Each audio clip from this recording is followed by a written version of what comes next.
अगर हम किसी भी चीज के लिए खड़े नहीं हुए तो हम जिए ही क्यों? कोई तो एक पॉइंट हो जो बोले this line can not be crossed. Pahalgam में ये हुआ, उन्होंने नाम पूछ के, कंफर्म करके, कपड़े उतरवा करके यस। पहले पुष्टि की कि आप कौन हैं और फिर आपको गोली मारी। यस। यस। कोई शक, कोई संदेह नहीं छोड़ा कि उनको हिंदुओं को मारना है। यस। ठीक है। अब गलती से उसमें एक मुसलमान मर गया, ये कहेंगे कि नहीं ये तो सेक्युलर मैसेकर। यस। यस। वो कहेंगे ये टूरिस्ट का मैसेकर था। अरे साहब, वो पूछ रहे थे क्या कि आप टूरिस्ट हैं या लोकल हैं और टूरिस्ट को मारना है? नहीं। लेकिन आप इसको डाइल्यूट करना चाह रहे हैं। आप ये नहीं कहना चाह रहे हैं कि हिंदुओं का मैसेकर हुआ। आप कभी कहेंगे इंडियंस का मैसेकर हुआ, कभी कहेंगे टूरिस्ट का मैसेकर हुआ। थैंक गॉड अभी किसी ने ये नहीं कहा कि ये एक मेल मैसेकर था, क्योंकि उन्होंने किसी औरत को नहीं मारा। ये वो पॉइंट तो किसी ये किसी भी पहचान को ला देंगे। केवल एक चीज से उनको एलर्जी है कि हिंदू शब्द इस्तेमाल मत कीजिए। नहीं। देश अपने एक समुदाय के साथ इतना बड़ा अन्याय कर कैसे सकता है? जिन लोगों ने ये किया हमारे साथ, उन लोगों को देश भर में मंच मिला, उनको यूनिवर्सिटी से इनविटेशन मिला, वो मीडिया कॉन्क्लेव्स में फ्रीडम फाइटर्स की तरह बुलाए गए, वो लीडर्स और इंटेलेक्चुअल की तरह उनके इंटरव्यूज छपे, उनसे मशवरा किया गया, उनको प्रधानमंत्री ने अपने घर नाश्ते पे बुलाया, उनके साथ फोटो खिंचवा के दुनिया भर में छपवाया। उनके संगठन को भारत की सरकार ने सैकड़ों करोड़ रुपए दिए, उनके हवाई टिकट खरीदे, उनके होटलों के बिल चुकाए, उनकी गाड़ियों में पेट्रोल भरा, उनका दुनिया भर में इलाज कराया, उनको पासपोर्ट दिया, उनके वीजा लगवाए, उनको दामादों की तरह पाला। और ये हमने अपनी आंखों से अपने सामने होते हुए देखा।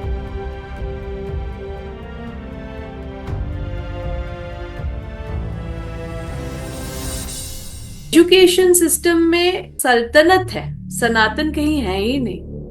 ये एक षड्यंत्र की तरह, हम्म। और इस षड्यंत्र के पीछे अच्छे खासे साधन लगे। जो एक पर्टिकुलर समुदाय है जो कंसिस्टेंटली आतंकवाद से रिलेटेड रहता है, मुझे ये समझ नहीं आता हाउ इज इट कि वही हमेशा विक्टिम्स भी हो जाते हैं, जबकि उनके जो असली एक्चुअल विक्टिम्स है उनको चुप करा दिया जाता है।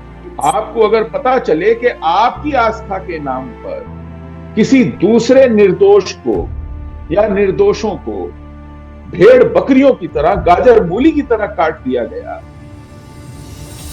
इस पर पर्दा डाला जाए क्योंकि आपको आहत करेगा। आपको यह आहत क्यों करे? आपको आहत इस बात पे होना चाहिए कि आपकी आस्था को ढाल बनाकर ऐसा किया गया, और गुस्सा आपको उन पे आना चाहिए जिन्होंने ऐसा किया है, उस पर नहीं जो सच बोल रहा है कि ऐसा मेरे साथ हुआ है।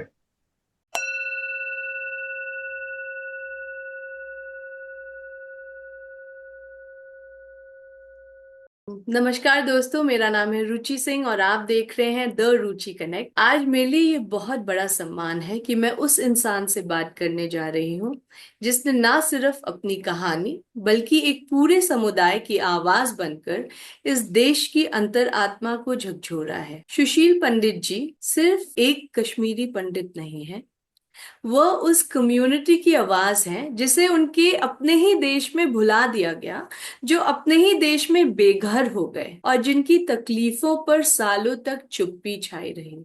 मुझे ये बोलते हुए भी अजीब सा लग रहा है कि एक देश अपने एक समुदाय के साथ इतना बड़ा अन्याय कर कैसे सकता है। लेकिन जब कश्मीरी पंडित्स के दर्द और उनपे हुए अत्याचार पर किसी ने भी नहीं बोला, तब इन्होंने बोलना शुरू किया। रूट्स इन कश्मीर के माध्यम से उन्होंने न केवल अपनी पीड़ा व्यक्त की है, बल्कि दुनिया को उस नरसंहार, उस जेनोसाइड की याद दिलाई है जिसे भुला दिया गया।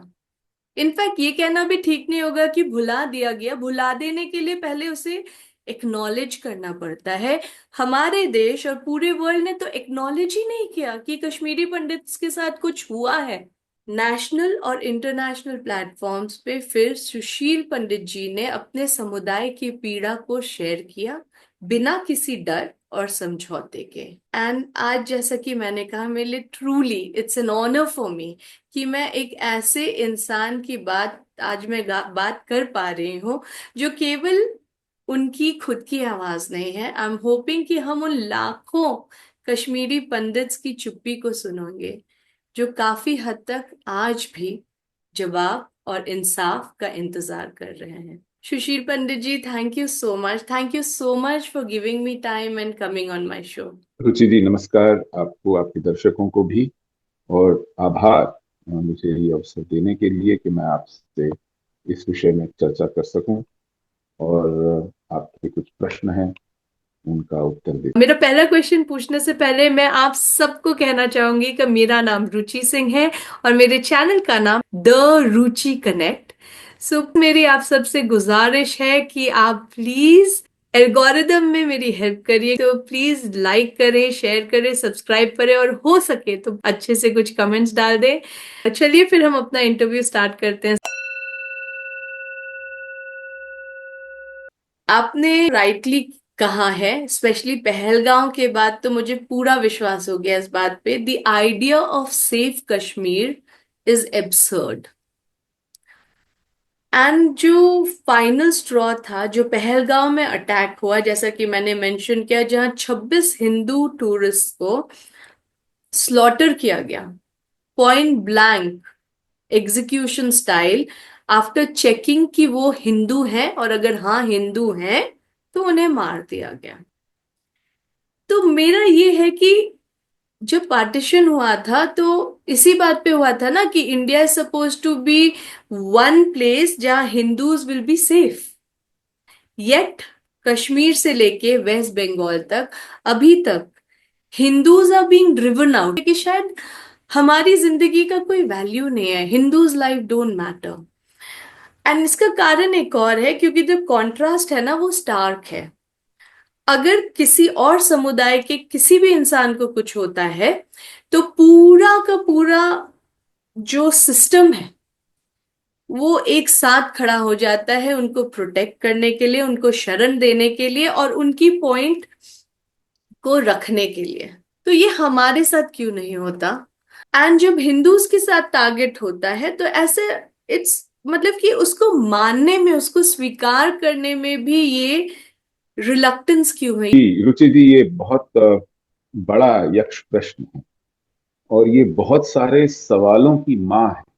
Yeah. इसमें बहुत सारे जो विडंबनाएं हैं, जी। जो असंगतियां हैं, जो कनंड्रम्स हैं, उसका उत्तर इस एक बड़े यक्ष प्रश्न में है कि हमारे विषय में, हिंदुओं के विषय में ऐसा, ऐसी घोर उपेक्षा, हाँ। ऐसी संवेदना शून्यता क्यों है? और मैं सच में अपने आप को इसके लिए, इसके उत्तर के लिए अ, शायद तैयार नहीं पाता हूं। इस पर और बहुत सोचने की, विमर्श की, खोज की, शोध की, एक मनोवैज्ञानिक पड़ताल। जी। ये एक सिंड्रोम है, साइकोलॉजिकल सिंड्रोम। Yeah. ऐसा क्यों है? क्यों ये एक ब्लाइंड स्पॉट है? क्यों ये एक एक्सेप्शन है, अपवाद है? Yeah. ऐसा क्यों है? अ, और ये प्रश्न अब उठने लगा है, आज तक ये किसी को सताता नहीं था। मैं लगभग 2-3 वर्ष पहले एक अभियान पर काम कर रहा था जो हिंदू जेनोसाइड को, हिंदुओं के जातीय विध्वंस को, पहचान की मिटने को केंद्र में रखकर हम्म। दुनिया में एक जन जागरण करना चाह रहा था जी। जी। कि हिंदू जेनोसाइड एक फिनोमिनन है। हम्म। कश्मीर के हिंदुओं का जेनोसाइड उस फिनोमिनन की कंटिन्यूटी का एक हिस्सा है। वो अपने आप में एक इकलौता प्रश्न नहीं है। हम्म। आज सिंध में हिंदू नहीं बचे हैं। ट्रू। आज पाकिस्तान वाले पंजाब में हिंदू घट घट कर, कट कट कर ढूंढने को नहीं मिलते हैं। आज बांग्लादेश में हिंदू अपनी पहचान को खो देने के, उसके लुप्त हो जाने के कगार पर पहुंच गए। अफगानिस्तान में 45 हिंदू बचे हैं शायद, उससे भी कम। We are extinct in the lands that belong to us. हमारे शास्त्रों में, हमारे साहित्य में, हमारे महाकाव्यों में, हमारी आस्था में गांधार और गांधारी हैं। लेकिन हमारी डेमोग्राफी वहां से निकल गई। तो ये सवाल किसी को कचोटता क्यों नहीं? किसी को चुभता क्यों नहीं है कांटे की तरह? जी जी। कौन क्यों इस पर एक उबासी, एक जम्हाई लेकर के लोग कंधा उचका के कहते हैं कि ठीक है, कोई हम्म। बात नहीं? Yes. ऐसा क्यों है? ऐसी संवेदनाहीनता, ऐसी उपेक्षा क्यों है? ये इसका एक बहुत बड़ा कारण हम हिंदू हैं। और हमारी इस विषय में जो एपैथी कह सकते हैं इसको, हम्म। जो लैक हम ऑफ खुद ही केयर सेंसिटिविटी नहीं कह करते सकते हैं, एम्पैथी हम हैं। अपने विषय हाँ, में खुद ही केयर नहीं करते हैं। नहीं करते हैं। और हम खुद से आगे, स्वयं से आगे अपने आप को एक बड़ी पहचान, एक बड़े समुदाय का हिस्सा के रूप में देखते नहीं है शायद। हम अपने अपने परिवार, सगे संबंधियों के आगे सोच नहीं पाते हैं शायद। या इस विषय में हमारा कोई आग्रह, कोई चिंता नहीं है। मैं और जो कुछ मेरा है उसके आगे और सब कुछ गौण है। ये जो धारणा बनती है, ये एक मानसिकता है। और दूसरा,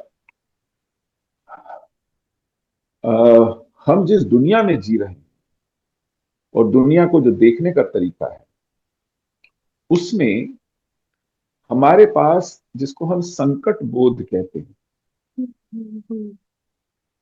या शत्रु बोध कहते हैं, हम्म। अ, चुनौती को जानना, देखना, समझना, अ, उस उसके बारे में पता होना,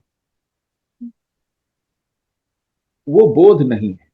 अब जैसे एक छोटा सा बच्चा है, हम्म। उसके पास एक चमकीला रेंगता हुआ सांप आ जाए तो वो उसको खिलौना समझकर उसके ऊपर हाथ फेरता है, उसको उठाता है, उसको हिलाता डुलाता है। उसको पता नहीं है कि ये डस जाए तो आप मर सकते हैं। उसको मरना क्या होता है इसका पता नहीं ट्रू। है ना? तो वो बोधहीनता की स्थिति है। हम्म। हम लगभग उतने ही अबोध हैं, ऐसा लगता है ट्रू। कि 1000 साल से हम जिस जिहाद का शिकार हैं, हम्म। हम आज भी उसको पहचान नहीं पा रहे हैं, उसको जान नहीं पा रहे हैं, उसने हमारा क्या किया है इसको मान नहीं पा रहे हैं। हमारी कंडीशनिंग ऐसी है, हमने अपने आप को ऐसी शिक्षा व्यवस्था दी है, हमने अपने आप को ऐसा जीवन लालन पालन दिया है कि हमको संपत्ति चाहिए, हमको संपन्नता चाहिए, हमको विकास चाहिए, विकास, हमको माल चाहिए, हमको सुख सुविधा चाहिए, हमको यश चाहिए, लोकप्रियता चाहिए, हमको जीत चाहिए। हम ये नहीं जानना चाहते कि हम आज अगर अपने आप को हिंदू कहला पा रहे हैं, इसके लिए हमारे पूर्वजों ने क्या भोगा है, ट्रू। किस अनुभव से गुजरे हैं, ट्रू। हमारा इतिहास क्या है। हमारी माताओं बहनों को किस तरह मध्य एशिया की मंडियों में नीलाम किया गया है। दुख्तरे हिंद 2 दिनार, ये नीलामी में बोली लगती थी। दुख्तर कहते हैं बेटी को, दुख्तरे हिंद यानी हिंद की बेटी, 2 दिनार। हजारों की संख्या में पशुओं की तरह हाँक कर ले जाए जाते थे, गुलामों की तरह बेच दिए जाते थे। उनमें से जो बच गए किसी तरह, वो है हम लोग। जो पूर्वज तलवार के सामने नहीं झुके, मर गए यस। अपने जनेयू के लिए, अपने तिलक के लिए, अपनी पूजा के लिए, अपने ईश्वर के लिए, उनकी संतान है हम लोग। ट्रू। हमने ये भुला दिया है। हमने इसको याद रखने की जरूरत नहीं समझी। मैं अपने आसपास दिल्ली में अ, एक जगह है, पुराना किला। मैं कई बार वहां से गुजरा हूं, तो मैंने पूछा, पता किया कि भाई ये क्या है। जी जी। कुछ लोग कहते हैं कि वो जिन खंडहरों पर बना है, वहां पीछे एक भैरव मंदिर है। ओ। और वो भैरव मंदिर जो है वो इंद्रप्रस्थ के समय का है। ये किला इंद्रप्रस्थ के अवशेषों पर बना है। हाँ हाँ। दुग्ध भैरव। वहाँ तरह तरह की मान्यताएं हैं, लोग वहाँ पूजा प्रसाद चढ़ाने आते हैं, क्या करते हैं। मैंने पता किया कि भाई इस शहर में कहते हैं कि 7 7 बार दिल्ली उजड़ी। तुगलक के समय, खिलजी के समय, लोधियों के समय, मुगलों के समय, फिर नादिर शाह आया, उसने भी उजाड़ा, कत्लेआम किया। इस दिल्ली में मैं आपको 800 साल पुरानी मस्जिद दिखा सकता हूँ, कुतुब मीनार के पास। उसको कुव्वते इस्लाम मस्जिद कहते हैं। मैं आपको 200 साल पुराना गिरजा दिखा सकता हूँ, अंग्रेजों ने बनाया, रकाबगंज रोड के पास, ठीक राष्ट्रपति भवन के पीछे, बड़ा आलीशान गिरजा, 200 साल पुराना। मैं ढूंढता हूँ इस शहर में जो पांडवों ने बसाया था इंद्रप्रस्थ के नाम से, यानी 5 5 6 5 6 हजार साल से ज्यादा पुराना शहर है ये। मुझे कोई 100 साल पुराना मंदिर दिखा दे, सिर्फ 100 साल पुराना। दिल्ली में नहीं, दिल्ली के 100 किलोमीटर रेडियस में, 200 किलोमीटर रेडियस में आप मुझे 100 साल पुरानी इमारत किसी मंदिर की नहीं दिखा सकते। जहां जो हिंदू संस्कृति का केंद्र रहा है हजारों साल, नहीं मिलेगा आपको ढूंढने। जो मंदिर मिलेगा वो वही आरसीसी, सीमेंट, सरिये से बनी हुई इमारत मिलेगी, जिनको जिस तरह की इमारतें पिछले 100 साल में बनती रही हैं। फिर पता किया तो दिल्ली में जो सबसे 800 साल में जो पहली बार मंदिर बना, वो 1934 में बनना शुरू हुआ और 1939 में बनकर समाप्त हुआ, खड़ा हो गया, जिसको हम बिरला मंदिर कहते हैं। उसका नाम लक्ष्मी नारायण मंदिर है। ये मंदिर मार्ग पर है। 800 सालों में ये पहला मंदिर है जो बना। 800 साल तक हम अपना कोई पुराना मंदिर ठीक नहीं कर सकते थे, कोई नया मंदिर बना नहीं सकते थे, अपने देवताओं की शोभा यात्रा नहीं निकाल सकते थे, कोई त्योहार नहीं मना सकते थे।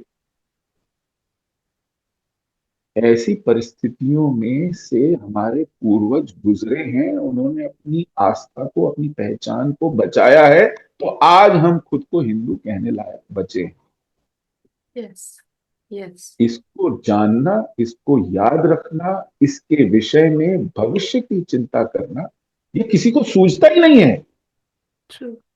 ट्रू। इसी दिल्ली में पीढ़ियां आकर के बड़ी होकर खा पी के मर गई, लेकिन उन्होंने अपने बच्चों को नहीं बताया कि ये जो ये शहर है, इसमें अब हाँ एक अक्षरधाम बन गया है, बड़ा हम्म। हम्म। भव्य मंदिर जिसको आप देखने जाते हैं एक पर्यटक की तरह। ट्रू।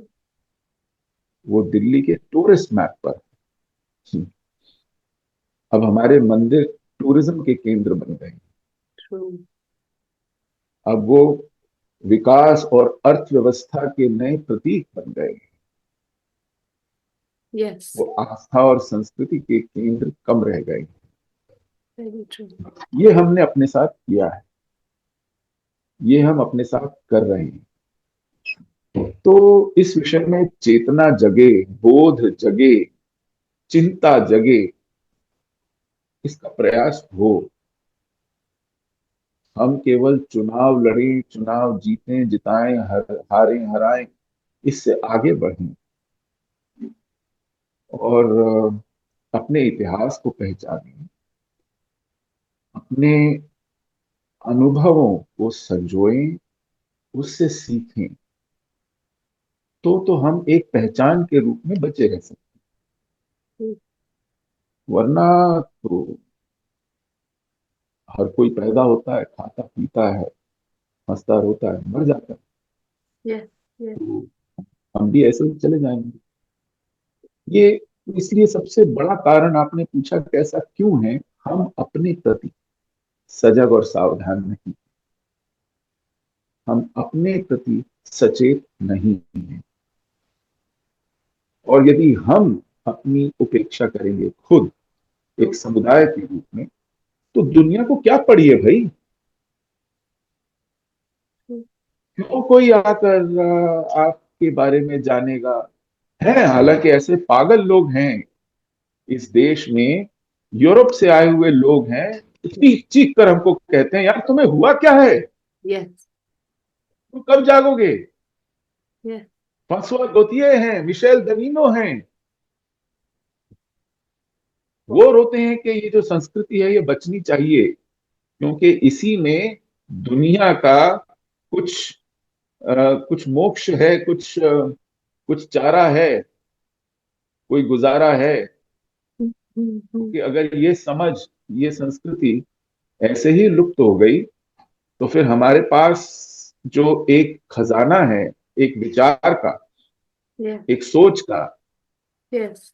वो चुक जाएगा। वो एक बहुमूल्य निधि है, वो विरासत है दुनिया के पास, हम्म। हम्म। वो खत्म हो जाएगी। तो वो लोग यूरोप से आकर के सिर धुनते हैं, कहते हैं आप लोगों को हुआ क्या है भाई। ट्रू। लेकिन हम हैं कि हमको अपने आईपीएल और बटर चिकन से फुर्सत ही नहीं है। क्या करें। True. True. I think it's high time कि हिंदूज रियलाइज करें कि अब ये अस्तित्व की लड़ाई हो गई है, और ज्यादा देर नहीं है। लाइक यू सेड, अगर हम कुछ भी नहीं करेंगे तो फिर हमारा अस्तित्व खतरे में है। ये जी। इसीलिए मेरे को बहुत ज्यादा इच्छा थी कि मैं आपसे बात कर पाऊं, क्योंकि मैं, मेरे अपने खुद के विचार हैं, बट आपने इसके बारे में बहुत कुछ सहा है, जिया है और इस बारे में किया है। So the kind of knowledge and the experience you carry, वो जरूरी है कि लोग जाने। और आपने एक बहुत ही वैलिड पॉइंट रेज किया Sushil ji. Education system, education system में सल्तनत है, सनातन कहीं है ही नहीं, हम्म। सल्तनत है सिर्फ। और उनका बता सकते हैं, मैंने तो हिस्ट्री ऑनर्स किया है, पूरे का पूरा मुगल हिस्ट्री एंड आप जो बोले इल्तुतमिश से लेके कुछ कुछ मैं आपको बता दूंगी, अभी भी थोड़ा बहुत याद है। पर उस समय उतना रियलाइज नहीं हुआ मुझे। अब मैं सोचती हूँ कि इट इज नॉट हमारा इतिहास डज नॉट स्टार्ट फ्रॉम सल्तनत, ये सनातन है। और हम्म। सनातन अभी तक तो शाश्वत है, हम अगर कुछ नहीं करेंगे तो मुझे नहीं पता हम कब तक बोल सकते हैं सनातन शाश्वत है, बट ये है। और हम जो हिस्ट्री पढ़ते हैं उससे हजारों साल पहले की हमारी रिच हिस्ट्री है, और जो सिर्फ हिंदूज के लिए नहीं है। हमारी हिस्ट्री ऐसी है जिसने पूरे वर्ल्ड को समृद्ध किया है, इनरिच किया है, और अभी भी कर रही है। राइट फ्रॉम, अगर कोई आज मेंटल हेल्थ इशू हो ना, डॉक्टर्स अल्टीमेटली बोलते ये तो कर लो भाई, बट थोड़ा ब्रीथ कर लो। They might call it some fancy name, ultimately वो प्राणायाम है, अल्टीमेटली वो ध्यान है। So yes, you have raised a very valid point, but मुझे कभी कभी लगता है कि हम करें क्या। मैं, आप, हम जैसे हिंदूज को ही will have to come together, and हमें ही शेयर करना शुरू करना पड़ेगा। जब सरकार करेगी तो करेगी, और अगर नहीं किया तो क्या हम छोड़ देंगे? That is also a question. सरकार जो कर रही है, हम क्या कर रहे हैं? हमें भी तो कुछ करना है ना। सो हम्म। यस, एक और प्रश्न है जो मेरे हिसाब से बहुत ही इम्पोर्टेंट प्रश्न है, बहुत ही इम्पोर्टेंट मुद्दा है, और अब तो even western world, Europe is finally facing it. तो मुझे ये जानना था, तो हाउ इज इट कि जो हमारी दुनिया है उसमें द वेरी ग्रुप, जो एक पर्टिकुलर समुदाय है जो कंसिस्टेंटली आतंकवाद से रिलेटेड रहता है, हाउ इज इट कि वही हमेशा विक्टिम्स भी हो जाते हैं, जबकि उनके जो असली एक्चुअल विक्टिम्स है उनको चुप करा दिया जाता है, या इवन वर्स, उनको ब्लेम करने लगते हैं, क्योंकि अगर हमने बोला तो हम सांप्रदायिक हो गए। ये जो इतना वाइड स्प्रेड, इतना डीप सीटेड, ये मुझे हिंदी में एग्जैक्ट वर्ड नहीं समझ आ रहा मैं क्या बोलूं, इन्वर्जन ऑफ ट्रूथ, जैसे ट्रूथ को उल्टा दिया गया हो, ये बहुत ही वाइड स्प्रेड है और बहुत ही डीपली इंट्रेंच्ड है। टू बी ऑर्गेनिक, स्पेशली अभी जो हमास का हुआ, I was shock to see that पढ़े लिखे लोग in Europe and America and all, at least मैंने यही देखा, और वो ट्विटर पे उनको छोटे छोटे बच्चे जो बेचारे किडनैप किए गए थे आतंकवादियों वाला, उनके लिए भी कोई सिंपैथी नहीं था। तो ये कुछ नेचुरल नहीं लगता। तो मुझे आपसे ये पूछना था कि आपको ऐसा लगता है कि ये जो हमारा पूरा वर्ल्ड है वो सिस्टमैटिकली, वेरी प्लान तरीके से कंडीशन किया गया है to see the perpetrator as the oppressed ones, जो हमारे को, हम पे जो आतंक कर रहे हैं उन्हीं को हम हमेशा सताए हुए समझते हैं, और जो बेचारे उनके विक्टिम्स है उनको ही हम ब्लेम कर देते हैं, या उनके पेन को काउंट ही नहीं करते। तो do you think it's a very well plan, very well funded, strategize thing? जी, सच में ये अपने आप नहीं होता। ये बात बिल्कुल सही है। तो ये एक आर्टिफिशियल कॉन्स्ट्रक्ट है, हम्म ये कृत्रिम है, ये सुनियोजित है, ये एक षड्यंत्र की तरह है। हम्म। और इस षड्यंत्र के पीछे अच्छे खासे साधन लगे यस। और एक अच्छा खासा विचार। अब वो क्या है? हम्म देखिए, मैं भारत के परिप्रेक्ष्य में कहूँ तो हम में, भारत में एक मानसिकता पनपी, ये आयातित थी, ये बाहर से लाई गई और थोपी गई एक सोच थी, जो हम ही में एक अपराध भाव जगाती, यस। हमको गिल्ट ट्रिप करती। अब जैसे कॉलोनियल माइंडसेट जो था, वो कॉलोनियल कंस्ट्रक्ट था। अगर हम एक यूरोप से आई हुई शक्ति, हम्म उसमें ये रियलाइजेशन तो होगा कि हम हजारों मील दूर से अलग भाषा, अलग वेशभूषा, अलग नए नक्श वाले लोग यहाँ आकर अपनी धौंस जमा रहे हैं, यहाँ आकर शोषण कर रहे हैं, लूट मचा रहे हैं, हिंसा कर रहे हैं, और उसका प्रतिवाद होता है, उसका विरोध होता है। तो इस विरोध को एक सस्ते सुंदर तरीके से कैसे कम किया जाए? हम्म। अगर हमको बाहर से आकर यहाँ शासक बताया जा रहा है, तो तो जो हमें ऐसा कह रहा है, हम उसको कैसे बतलाएं कि तू भी बाहर से ही आया है। फर्क सिर्फ इतना है कि हम थोड़ा देर से आए हैं, तू थोड़ा पहले आया है। ट्रू। तो एक आर्यन इन्वेजन थ्योरी गढ़ ली गई हम्म। हम्म। कि ये जो अपने आप को आर्य कहते हैं, हम्म। जो अपने आप को इस भूमि का पुत्र मानते हैं, हम्म। यहाँ की संस्कृति का वाहक मानते हैं, यहाँ का मानते हैं, स्थानीय मानते हैं, और हमको बाहर का कहते हैं, वो भी बाहर से आए थे। और यहाँ भेद डालने के लिए उन्होंने कहा कि यहाँ जो उनसे पहले रहते थे उनको द्रविड़ कहते हैं। ये हम्म। उन्होंने उनके साथ युद्ध लड़ा, उन पर शासन किया, उनको धकेल दिया, उनका हक मारा। हम उसके बाद आए, अब ये हम पर वही आरोप लगा रहे हैं जिसके ये खुद दोषी हैं। ओके। हम्म। चलिए, किसी ने इस थ्योरी को, इस सिद्धांत को गढ़ भी लिया, हम्म। तो अब इसको मनवाने के लिए इनको हमारे जैसे ही लोगों में से, हम ही में से कुछ लोग चाहिए थे जो थोड़ा पढ़े लिखे और बुद्धिमान दिखें, अक्लमंद दिखें। हम्म। वो इसको, इस थ्योरी को हिस्ट्री में कन्वर्ट करें, हम्म। और फिर उसको हमें पढ़ाया जाए, हम्म। हम्म। और पढ़ाकर हमारी पीढ़ियां, हमारी नस्लें तैयार की जाएं जो यही रटती हुई और यही दोहराती हुई बड़ी हो। ट्रू। ट्रू। तो आज आपके सामने उसका नतीजा तैयार है। हमारे हिस्टोरियंस, हमारे शिक्षा के नीति निर्माताओं ने हमारी पुस्तकें तैयार की, हमारे स्कूल तैयार किए, हमारे गुरुकुल बैन कर दिए, हमारा सिलेबस और करिकुलम तैयार किया, और उसमें हमको इसी आधार पर उत्तीर्ण किया गया, रंक दिए गए, सफल बताया गया। जब हम उनकी इन बातों को निगल जाते और परीक्षा में उगल देते, ट्रू। तो कंडीशनिंग हो गई। आज भी लोग यही रटते हुए बड़े, और उससे एक अपराध भाव जगता है। फिर हिंदू कौन होते हैं भाई?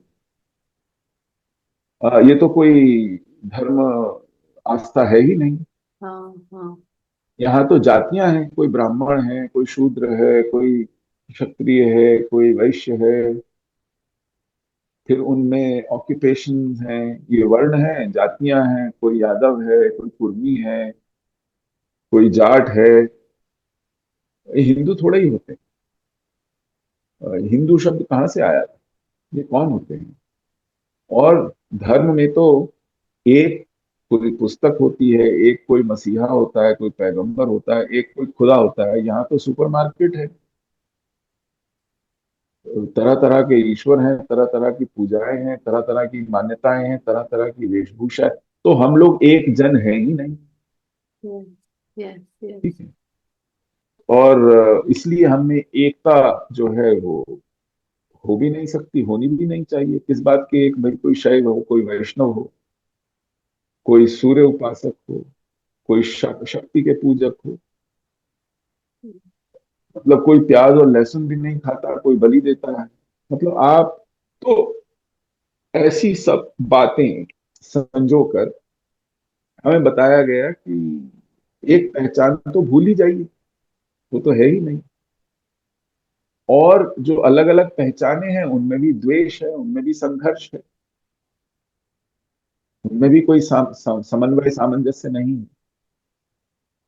तो ये सब बातें बिठा दी गई, और इनको बिठाकर केवल बिठाई नहीं गई, इनमें द्वेष उत्पन्न करके, इनमें स्पर्धा उत्पन्न करके, इनमें किसी तरह की एक शत्रुता उत्पन्न करके उसका लाभ लिया गया। अ, मुझे याद है, सिख,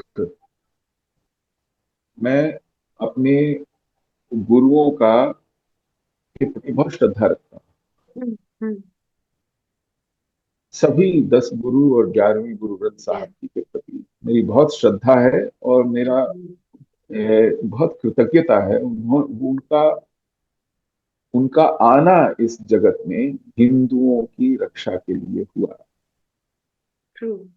उनकी वाणी में, उनके एक एक शब्द में ये है, ये दर्ज है। और वाणी और शब्द में ही नहीं, उनके बलिदानों में ये है। यस। उन्होंने अपने शीश दिए, अपने प्राण दिए, अपने बच्चे दिए, अपने माता पिता दिए, अपना सर्वस्व दिया। उसी इतिहास को तोड़ा गया, मरोड़ा गया, क्योंकि वो हमारी एक शक्ति भुजा थे, हमारा संबल थे। तो अंग्रेज ने एक आर्चर मैकाले हुआ, उसने अपने केश बढ़ा लिए, उसने भी साफा पहन लिया, और वो धोखा देने के लिए सिख बन गया। अब एक गोरा अगर सिख बन गया तो सिखों में सनसनी फैल गई, वाह वाह वाह वाह वाह, ये तो हमारा अपना हो गया। और उसने फिर पुस्तक लिखी, why Sikhs are not Hindu. Oh. Okay. और और ये एक अभियान की तरह, क्योंकि उन्हें पता था कि इस समुदाय को, इस पूरे समाज को यदि आपने और निर्बल करना है, हतोत्साहित करना है, तो इनका जो सबसे सशक्त हिस्सा है, जो बाजू है, उसको काट दो। हम्म। तो 1857 की क्रांति में उन्होंने सिख सेना को यूज किया कुचलने के लिए। यस। लेकिन उससे ठीक 10 साल पहले वो सिखों को हराने के लिए देश भर से राजपूतों को और गुरखों को लेकर के आए, उनको भाड़े का सैनिक बनाया, उनको तनख्वाहें दी। तो जो ब्रिटिश सेना बनी एंग्लो सिख वॉर्स तक, वो देश भर से इकट्ठे किए हुए, चाहे बंगाली हों, चाहे उत्तर प्रदेश के हों, बिहार के हों, नेपाल के गुरखे हों, राजस्थान के हों, यहीं से इकट्ठी की हुई सेना थी। हम्म। उसको सिखों से लड़ाया, सिखों को परास्त किया फूट डालकर, वहां तरह तरह के षड्यंत्र करके, फिर सिखों को अपना सैनिक बनाया, और 1857 की क्रांति को कुचलने में उनका इस्तेमाल किया।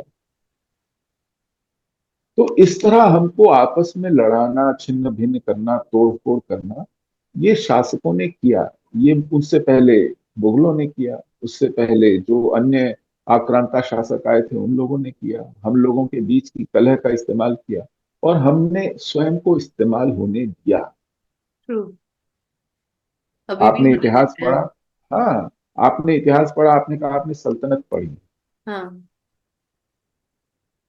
भारत के इतिहास में जो मेवाड़ का साम्राज्य था, वो 800 साल तक सिसोदिया वंश के राजाओं की मार्गदर्शन में, नेतृत्व में चला। 800 साल।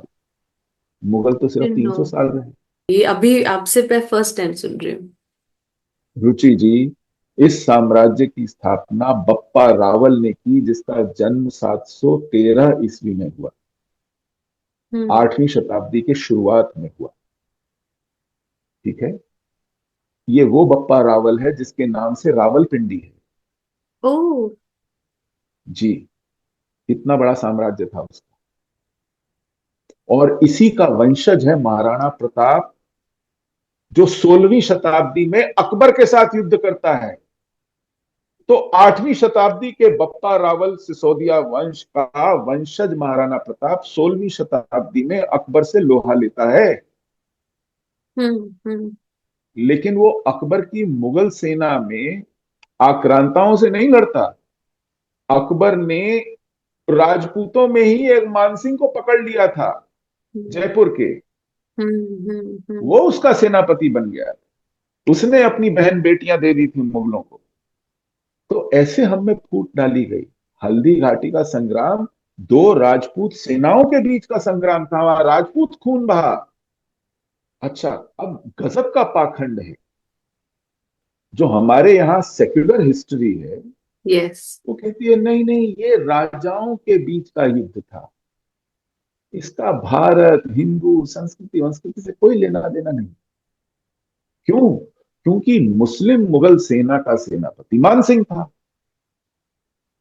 और महाराणा प्रताप की सेना में एक सूर था मुसलमान, वो सेनापति। आप अपवादों के सहारे सिद्धांत गढ़ेंगे?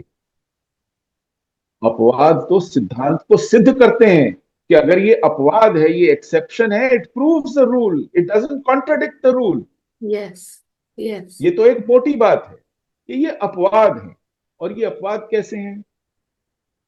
दुनिया में हर समुदाय कुछ अपवाद होते हैं, हम्म। हमेशा होते हैं।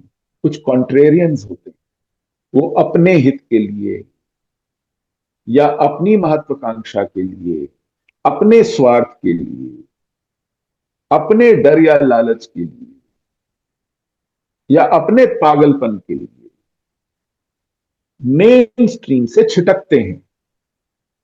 ये हमेशा होता है। हिटलर को ऐसे जूस मिल गए थे जो कंसंट्रेशन कैंप्स में जूस पर नजर रखते थे, यस यस। मिल गए थे। हमेशा शत्रु को ऐसे लोग मिल जाते हैं, हर समुदाय में मिलते हैं। लोदी से पानीपत में युद्ध करने बाबर आया था ना, दोनों मुसलमान थे, तो उनमें सत्ता को लेकर के संघर्ष था। एक शेरशाह सूरी भी था मुगलों से पहले, हुमायूं से उसका युद्ध हुआ। तो उसके कुछ सैनिक, उसके सेनापति, उसके अनुयायी मुगलों के खिलाफ थे, उनसे बदला लेना चाहते थे। तो वो हिंदू राजाओं की सेना में आकर के वो ऐसा करते थे। या शिवाजी ने भी किसी को लालच दिया होगा कि आओ मेरा तोप खाना संभालो, ऐसा कोई रहा होगा इब्राहिम गाजी। लेकिन ये अपवाद थे, यस। और ऐसे अपवाद होते हैं। आप इन अपवादों को ढूंढें चुन चुनकर, और फिर कहें कि नहीं, जो सिद्धांत है, जो प्रवाह है, जो मेन स्ट्रीम है, ये उसको क्वेश्चन करते हैं कि साहब वो फिर वो गलत है, वो सच नहीं है। अब ये सोचिए कैसे अपवाद होंगे। ये नवरत्न बन गए उन दरबारों में हाँ। जो मंदिर तोड़ रहे थे, ट्रू। हाँ। जो जो जो हमारी महिलाओं, हमारी औरतों, माताओं, बहनों के साथ भयंकर अत्याचार कर रहे थे, यस। उसको अपनी आंखों से देखते हुए, अपने मंदिरों को ध्वस्त होते देखते हुए, अपनी संस्कृति को नष्ट होते देखते हुए भी दरबारों में अशरफियों के लिए, वजीफे पाने के लिए बैठे थे। आज भी मिल जाते हैं ना हमको, आईएसआई को हनी ट्रैप करके या पैसा दे करके भारत में मिल जाते हैं लोग। यस। इनफैक्ट अभी तो फिर प्रेस ब्रीफिंग में क्या हुआ, पाकिस्तान के लोगों ने इंटरनेशनल फोरम और मीडिया के सामने हमारे देश के कुछ सो कॉल्ड लीडर्स ने जो हमारे देश के खिलाफ बोला था, और बोला था ये तो कुछ हुआ ही नहीं, पाकिस्तान ने तो कुछ हाँ, किया ही नहीं, उसको एज अ प्रूफ रखा कि ये तो उनके लोग बोल रहे हैं। बिल्कुल ये तो बिल्कुल होता बिल्कुल है। बिल्कुल होता है। अब इसको आधार बना करके कोई खड़ा हो जाए मार्क्सिस्ट और कहे कि एक्चुअली ये देशों की लड़ाई नहीं है, ये नरेंद्र मोदी और शहबाज शरीफ के बीच का आपस का संघर्ष है, हमको क्या लेना देना है भाई। और उसमें भी नरेंद्र मोदी ही बुरे हैं। लेट्स ऑल्सो बी हाँ वेरी क्लियर, यही हाँ होगा। हाँ हाँ। अरे भाई, ये दो सरकारें, दो नेता, दो राजा लड़ रहे हैं, हमेशा लड़ते आए हैं। तो वहां भी तो सारे मुसलमान नहीं है, यहां भी सारे हिंदू नहीं है। ये तो दो राजाओं की लड़ाई है। वहां पर भी बड़े सारे गैर मुसलमान हैं, यहां पर भी बड़े सारे गैर हिंदू, गैर सिख हैं। ऐसी मतलब बचपना बघाड़ने वाले लोग हैं। वो अपने आप को आगे डॉक्टर भी लिखते हैं, वो बड़ी मौन बड़ी भी किताबें रहते हैं। लिखने की कोशिश कर रहे हैं, हाँ, कुछ और वो बड़े डॉक्टर्स बड़े बहुत शोज मौन करते भी हैं। रहते हैं। थे हाँ। रदर। तो ये बहुत ये हमारी, और अच्छा, उनके नाम भी हिंदुओं वाले हैं। एक का नाम तो राम ही है। उसको ये दिखाई नहीं पड़ता, वो सिंधी है, कि सिंध में हिंदुओं का क्या हाल हुआ है, नाम लेवा नहीं बचा है। वो कहते नहीं नहीं, ये सब ये सेक्युलर मामला है, ये राजाओं की लड़ाई है, इसमें लोगों का कोई लेना देना यस यस। नहीं। जब वो मारने आते हैं 10-10 आतंकवादियों को मुंबई, तो वो लोग नहीं देखते, वो राजा मारने नहीं ढूंढते, वो बरसात करते हैं गोलियों की, वो बम फेंकते हैं, हम्म, चीथड़े उड़ा देते हैं, हम्म, सीरियल ब्लास्ट किए गए, चीथड़े उड़ा दिए गए। वो फ्राइडे का दिन था, दोपहर का समय था, उनको पता था कि लोग जो डिवाउट हैं वो मस्जिदों में गए होंगे नमाज पढ़ने, और फिर उन्होंने इलाके भी ऐसे ढूंढे कि मैक्सिमम नुकसान एक ही समुदाय का हो। उसमें भी अगर कुछ मुसलमान मर गए तो कहेंगे नहीं नहीं नहीं, ये देखो ये सेक्युलर अटैक। पहलगाम में ये हुआ, उन्होंने नाम पूछ के, कंफर्म करके, कपड़े उतरवा करके यस, पहले पुष्टि की कि आप कौन हैं, और फिर आपको गोली मारी। यस, यस, कोई शक, कोई संदेह नहीं छोड़ा कि उनको हिंदुओं को मारना था। यस, ठीक है। अब गलती से उसमें एक मुसलमान मर गया, ये कहेंगे कि नहीं ये तो सेक्युलर मैसेकर। यस, यस, वो कहेंगे ये टूरिस्ट का मैसेकर था। अरे साहब, वो पूछ रहे थे क्या कि आप टूरिस्ट हैं या लोकल हैं, और टूरिस्ट को मारना है? नहीं। लेकिन आप इसको डाइल्यूट करना चाह रहे हैं। आप ये नहीं कहना चाह रहे हैं कि हिंदुओं का मैसेकर हुआ। आप कभी कहेंगे इंडियंस का मैसेकर हुआ, कभी कहेंगे टूरिस्ट का मैसेकर हुआ। थैंक गॉड अभी किसी ने ये नहीं कहा कि ये एक मेल मैसेकर था, क्योंकि उन्होंने किसी औरत को नहीं मारा। ये वो पॉइंट तो किसी ये किसी भी पहचान को ला देंगे, केवल एक चीज से उनको एलर्जी है कि हिंदू शब्द इस्तेमाल मत कीजिए। नहीं, नहीं। और जो कुछ लोग बोलेंगे, जैसे मैं तो बोल रही हूँ, तो लोग मुझे सांप्रदायिक बोलना शुरू कर दिए हैं, बट मेरा पॉइंट है इट बोल इज फैक्ट। तो मुझे बोल रहे हैं कि आप प्लीज क्या बोलते हैं, लोगों में बटाव ना करें एंड ऑल दैट। भाई पर पॉइंट ये है, जो हुआ, मैंने एक बात भी गलत नहीं लिखी, जो हुआ फैक्ट लिखा। अगर इसको किसी को एक्सेप्ट करने में प्रॉब्लम है और उसके कारण अगर they make it about themselves, तो वो मेरा इशू नहीं है। देन क्वेश्चंस बिल्कुल। उनसे होने चाहिए कि आप क्यों नहीं साथ खड़े हैं हमारे, आप क्यों नहीं हाँ, बोल रहे ये गलत हुआ है। क्यों मुझे बिल्कुल बोलना पड़े बिल्कुल। कि नहीं नहीं, बाकी लोगों से मुझे प्रॉब्लम नहीं है, पर ये तो हुआ है ना, इसको तो नेगेट नहीं कर सकते हैं। ये क्यों है, ये वो अपने क्यों नहीं बोल रहे कि हमारे जो लोगों ने किया है, जो हमारे समुदाय को बिलोंग करते हैं, उन्होंने हमारे समुदाय के नाम को कम किया है। क्यों नहीं बोल रहे, उनसे बिल्कुल क्यों नहीं पूछा जा रहा।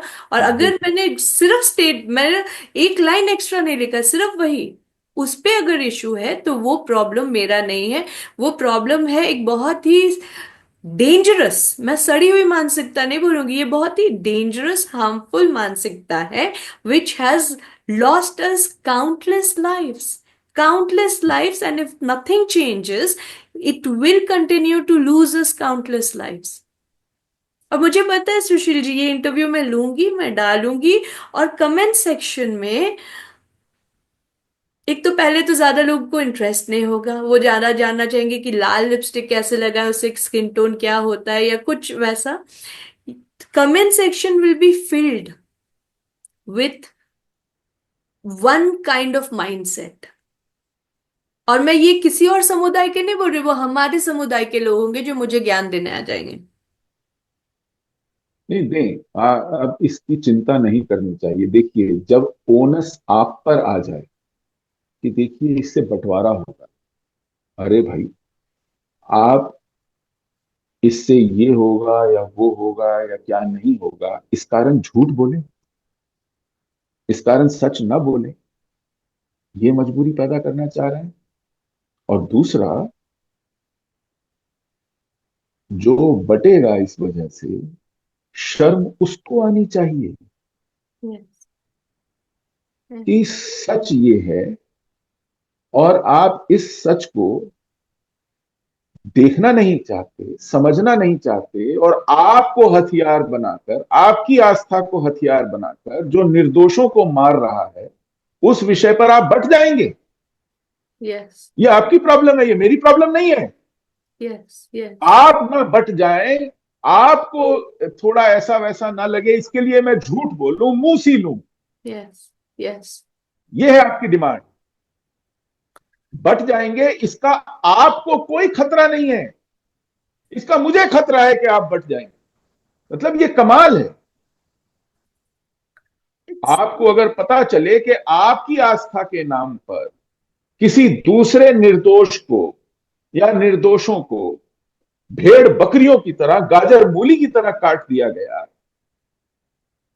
इस पर पर्दा डाला जाए क्योंकि आपको आहत करेगा। आपको यह आहत क्यों करे? आपको आहत इस बात पे होना चाहिए कि आपकी आस्था को ढाल बनाकर ऐसा किया गया, in और fact, गुस्सा आपको उन पे आना चाहिए जिन्होंने ऐसा किया है, उस पर नहीं जो सच बोल रहा है कि ऐसा मेरे साथ हुआ है। ये विडंबना है। और इस, मैंने कहा ना कि ये जो हिपोक्रेसी है, जो पाखंड है, उसकी ये डायमेंशन है जिसकी वजह से आपको अपराध भाव दिया जाता है। You are guilt trip, yes, you are responsible because you are Hindu, you are a majority, yes, yes, yes. So it is your problem, you And are to be blamed. and दुख की बात ये है कि मैक्सिमम क्वेश्चंस हिंदूज पूछेंगे, because they are secular. They are secular. मैं आपको एक रियल केस बताती हूँ, and ये मैं शेयर इसलिए करना चाहूंगी, ये मानसिकता। मुझे लगातार एक इंसान, अच्छे इंसान है, अदरवाइज नो इश्यूज, हर किसी भी हिंदू फेस्टिवल पे, और वो खुद हिंदू है, कभी भी मुझे हैप्पी होली या कुछ नहीं भेजते थे, which is okay with me. But हर किसी और धर्म के फेस्ट पे मुझे भेजते थे।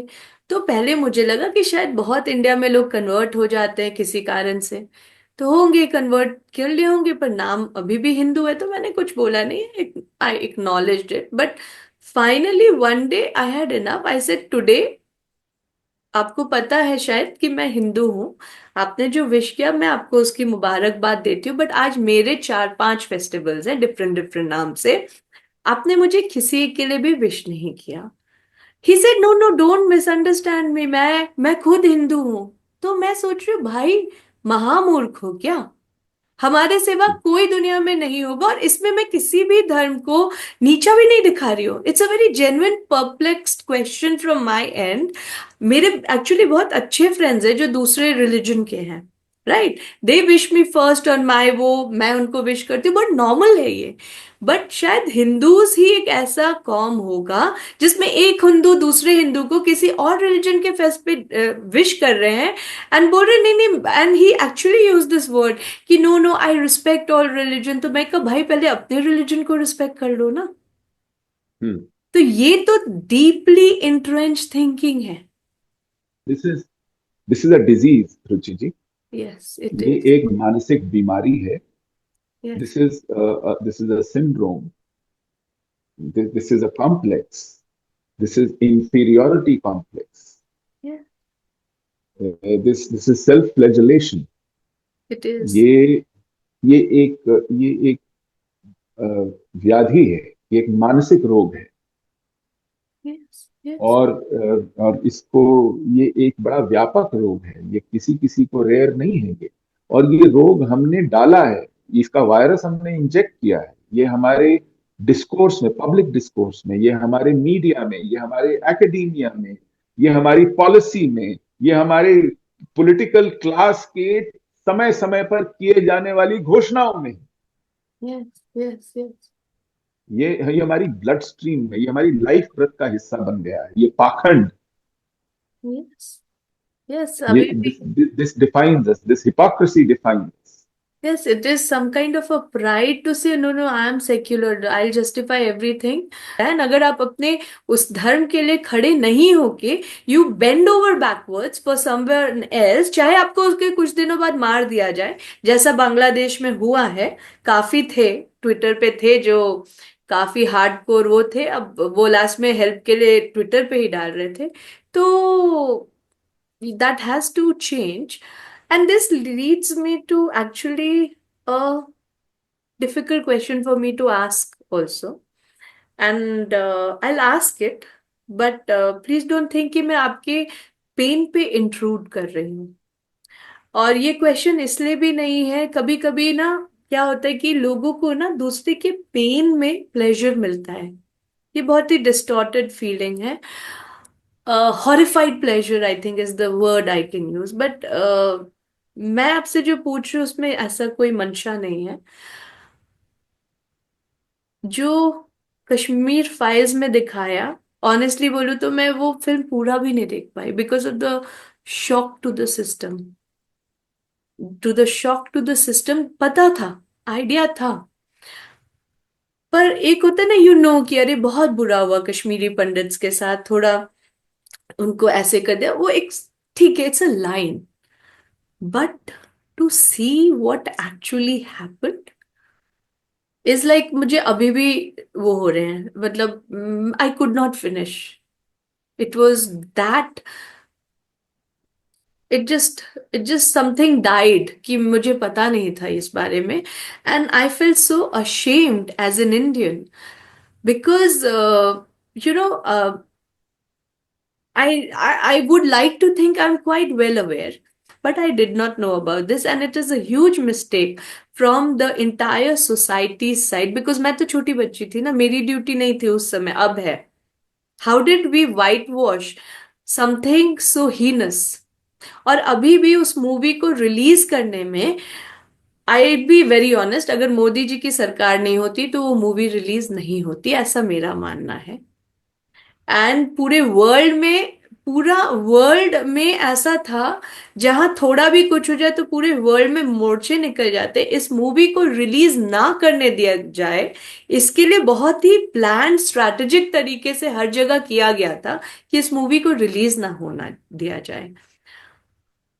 आई want to understand from you, what what was it like, because so many people, and does this trauma, not even pain, does this trauma of one going through a genocide, इसका और कोई word नहीं है, नरसंहार is the word, एक तो going through नरसंहार, and उससे भी बड़ा हर्ट कि बाकी पूरे देश ने उस नरसंहार को एक्नॉलेज तक नहीं किया। ये जो पेन और ये ट्रॉमा है, क्या ये कभी भी खत्म होता है? नहीं, ये एक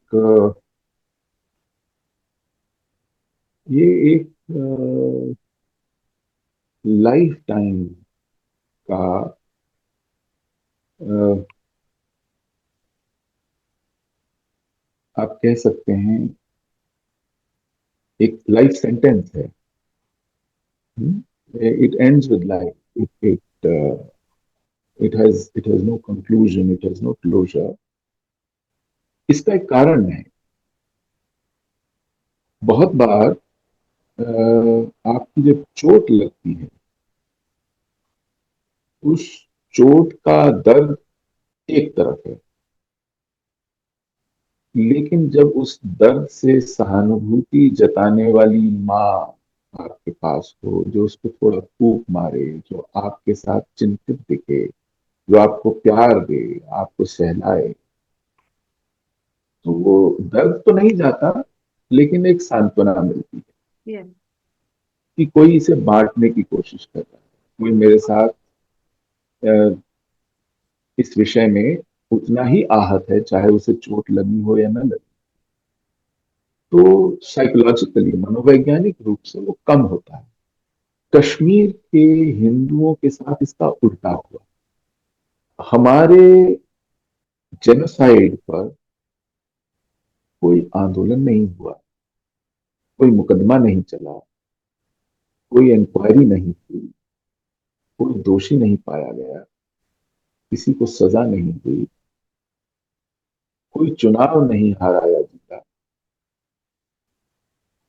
ये तो एक बात थी।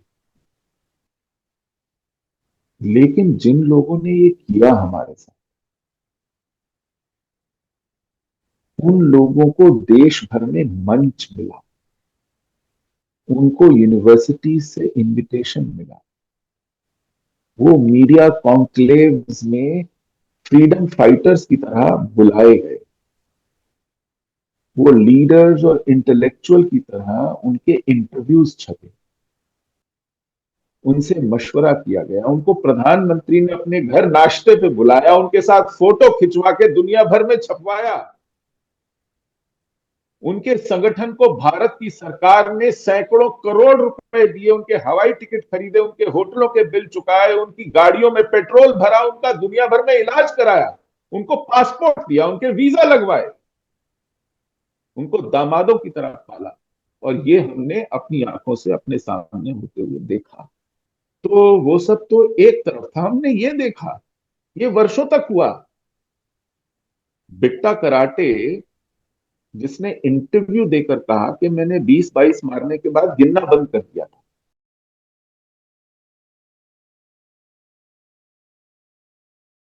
उस आदमी को बेल मिल गई।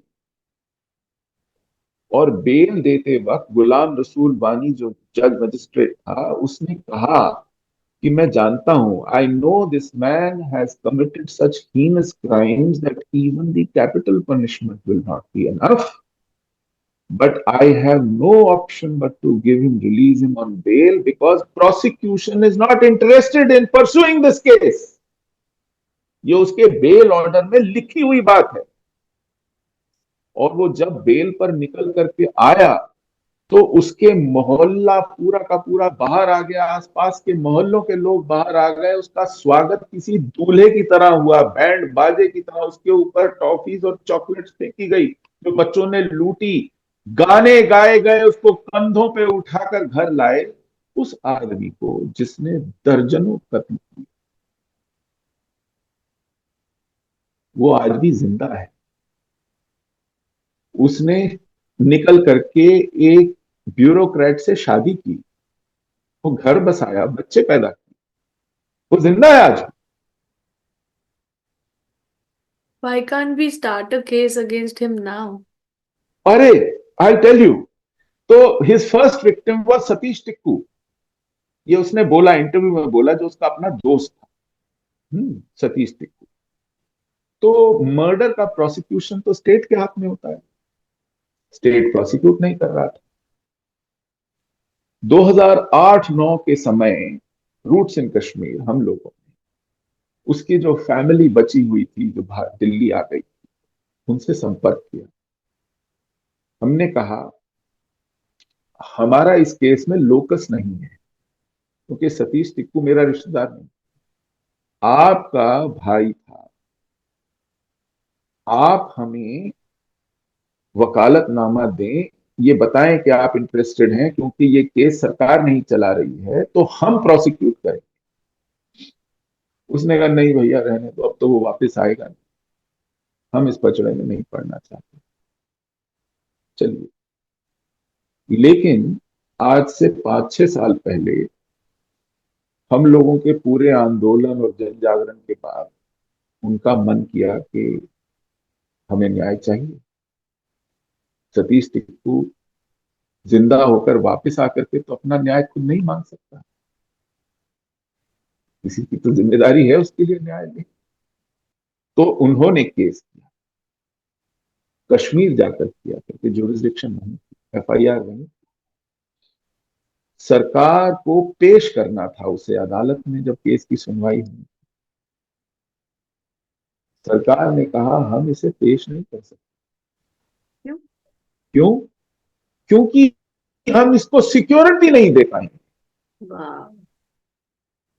अब वो अदालत में नहीं आएगा तो केस कैसे चलेगा? सिक्योरिटी सरकार को देनी है।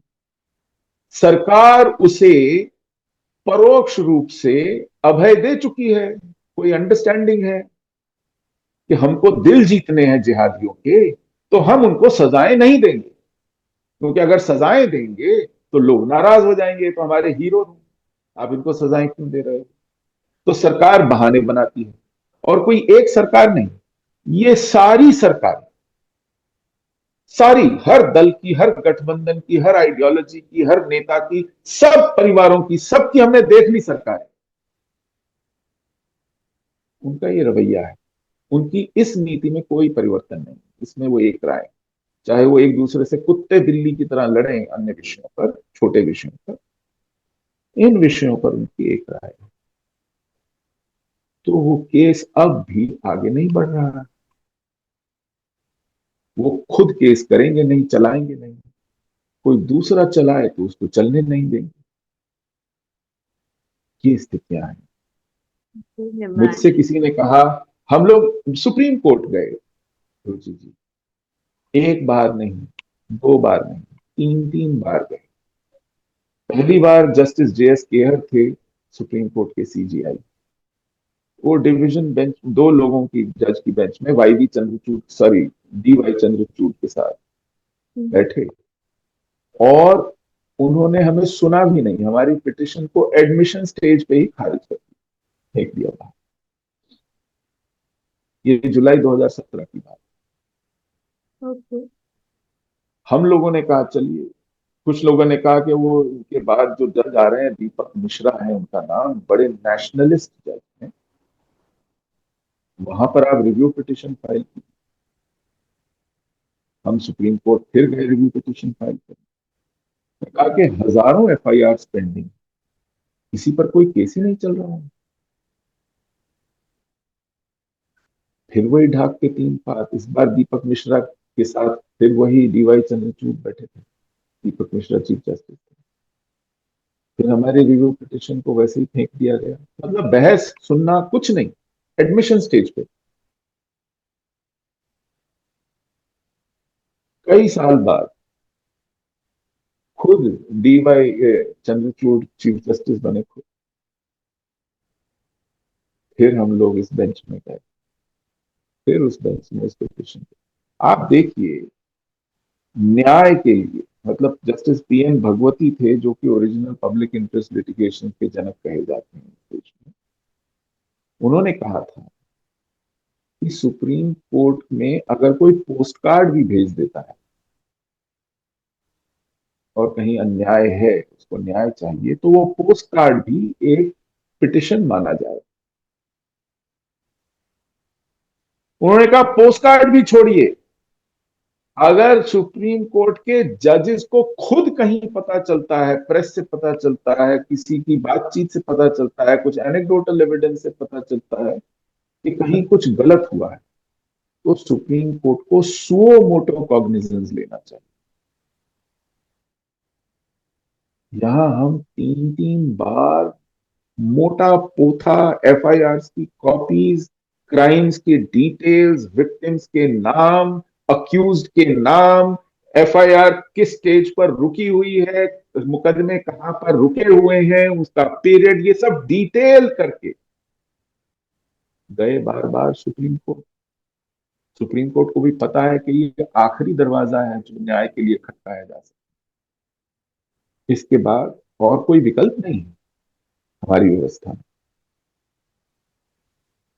ये ह्यूमन राइट्स का इशू है, ये किसी कॉरपोरेशन के प्रॉफिट्स का इशू नहीं है, यस। जिसके लिए वो घर पे बैठ के सुन लेते हैं मुकदमे। आतंकवादियों की फांसी टालने के लिए रात को अदालत बैठ जाती है, यस, मैं भी वही सोच रही थी। लेकिन इन निर्दोषों को, महिलाओं को, बूढ़ों को, बच्चों को मारे जाने, बलात्कार होने, अपहरण होने, जलावतन होने, अपने भूमि से उखाड़ करके फेंक दिए जाने, और आज तक शरणार्थी कैंपों में सड़ते रहने के बावजूद आप इनकी अपील नहीं सुनेंगे। ये सुप्रीम कोर्ट है, ये जजेस हैं, ये दुनिया में ज्ञान बघारते हैं, ये हमको बताते हैं कि ह्यूमन राइट्स क्या है, सिविल राइट्स क्या है, कॉन्स्टिट्यूशन क्या है, सम्मान क्या है, न्यायालय की अवमानना क्या है।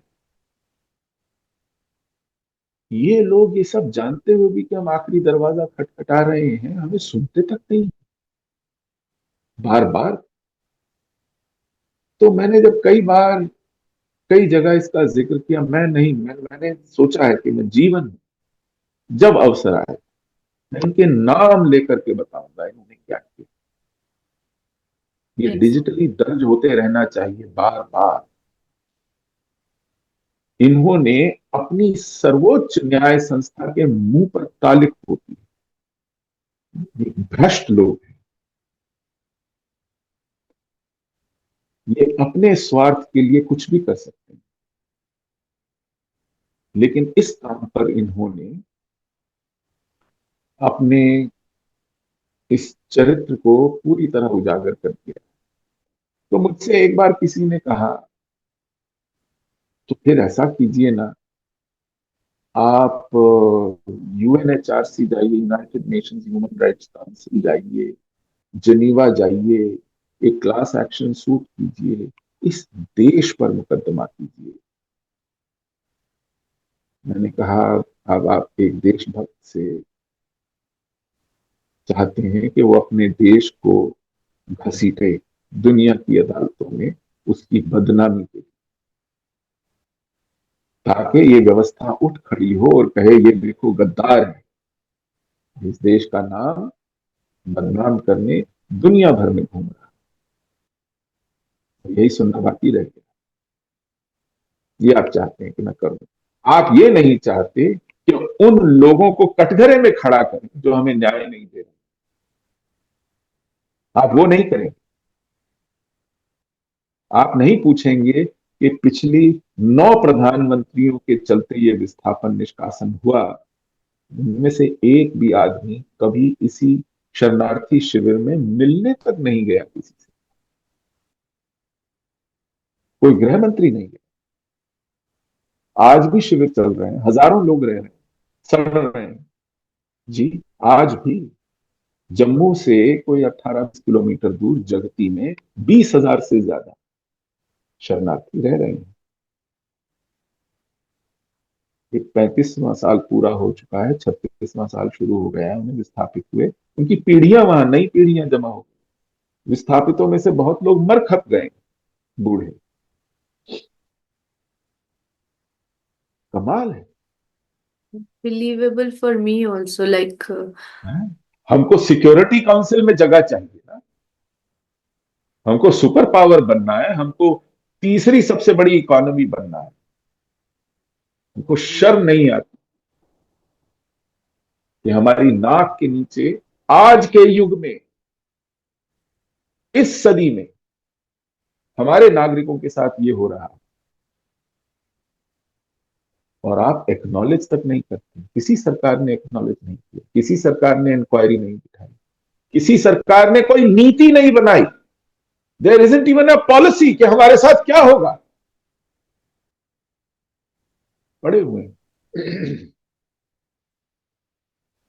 और इसके लिए कोई और दोषी नहीं है। माफ कीजिएगा, पाकिस्तान ने तो जो करना था वो किया हमारे साथ, जिहाद ने जो करना था हमारे साथ सो किया। वो पैदा ही इसलिए हुई। It is there on there. वो तो छत से खुले आसमान में घोषणा करते हैं। वो तो अभी आसिम मुनीर ने कहा ना कि यस, हिंदू कौन है। जैकलिन। हाँ, नहीं, और फिर हिंदू और मुसलमान अलग अलग, हम तो सब बिल्कुल श्रेष्ठ लोग हैं। हमारा कोई कंपैरिजन ही नहीं। और हमें मालूम है हमें इनका क्या करना है। तो वो तो इसमें तुमको कोई शर्म नहीं आती है, वो तो इसमें कोई पाखंड नहीं करते। वो तो कह के करते हैं ना, ये सब करते आए हैं। आपने क्या किया? आप अपने आप को एक सॉवरेन सेक्युलर नेशन कहते हैं, ये है सेक्युलरिज्म आपका। आप अपने आप को एक कॉन्स्टिट्यूशनल डेमोक्रेसी कहते हैं, ये है आपका कॉन्स्टिट्यूशन। आप रूल ऑफ लॉ चलाते हैं ना यहां, ये है आपका रूल ऑफ लॉ। तो हम किसी और को दोष क्यों दें? The premise of my whole conversation कि हम किसी और को क्यों दे, it is about us. And मैं आपको, पता है कभी कभी होते हैं ना, शब्द नहीं होते हैं। मुझे नहीं समझ आ रहा मैं आपको क्या बोलूं। एक, मुझे कोई पावर नहीं है एज अ नॉर्मल पर्सन कि मैं कुछ कर सकूं other than sharing this which I will. But like again the whole thing, the whole, मेरा ये इंटरव्यू का पर्पस ही यही है कि ऐसा कैसे हो सकता है और पूरे मैं आपको एक वर्ल्ड छोटा में सा, कुछ नहीं होता। एक एक पॉइंट मैं बोलना चाहूंगी सुशील जी, मुझे समझ नहीं आता कि क्या बात है। अभी अगर आप यूरोप में देखें, सेम सिमिलर सिचुएशंस बन रहे हैं। अभी जो यूके में हुआ है, इतनी हॉरिफाइंग शर्मनाक हरकत जो उनके उनकी गवर्नमेंट के जानते जानने में हुआ। वो जो छोटी छोटी बच्चियों के साथ ग्रूमिंग करके, मतलब heinous crime. Me being a Indian जो यहाँ बैठा है, मुझे सुन के मतलब आई कांट एक्सप्लेन कैसी क्या फील हुआ। It was so so horrifying. It was वो भी वाइट वॉश किया जा रहा था। इट्स अ मिरेकल कि वो पब्लिक व्यू में किसी तरह तो आ गया। ये पूरे वर्ल्ड में ऐसा कैसे हो रहा है? एंड द फनी नहीं। थिंग इज, जिनके साथ हो रहा है, some of them are very very rich people, Jews, one of the richest people in the world, उनके साथ हो रहा है। Hindus, one of the most educated community, हम जब बाहर माइग्रेट करते तो we are an asset, very rich, उनके साथ हो रहा है।